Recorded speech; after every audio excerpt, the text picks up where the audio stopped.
आज जाणं होतं रेगिस्तानच्या जंगलमध्ये आणि पहिलवानची वाट पाणी झाली होती. पहिलवान नेलं उशीर झाला का काय सांगू म्हटलं, पहिलवान तुला आज उशीर कसा झाला? अरे म्हणे तुम्ही मला डायरेक्ट पावडर टिकली बी करू देता नाही म्हणे. म्हटलं पावडर टिकली करी करशील काय तू? फटाफट आपलं बिडर उचल टाक आपल्या गाडीत, गाडीचा 0 टन मार येऊ दे म्हटलं गोडाऊनजवळ. गोडाऊनजवळ आल्यानंतर आहे ना नागर वगैरे ठेवला तर नागर आपण कुठे उपयोग करणार आहे, कसं यूज करणार आहे सर्व सांगेन. तुम्ही काय टेन्शन घेऊ नका. त्याच्या आधी तुम्ही तर घ्या.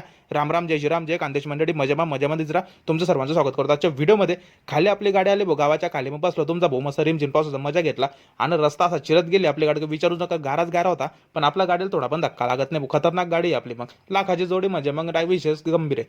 मग शेतात पोहोचल्यानंतर भाऊ म्हणे, भाऊ तुम्ही येतात डायरेक्ट लाईट गेली. म्हटलं आता कसं रे भाऊ, म्हटलं आता कसं करायचं, खाली आता काही जाणार नाही मी. मग चारा वगैरे कापला, गाड वगैरे पॅक केलं भाऊ, लाईटवाला फोन लावला, आज लाईट काही येणार नाही. म्हटलं ठीक आहे भाऊ, आता तुझी मर्जी, तू बीड ऑन झालाय. म्हटलं आता जाऊ द्या काय करशान.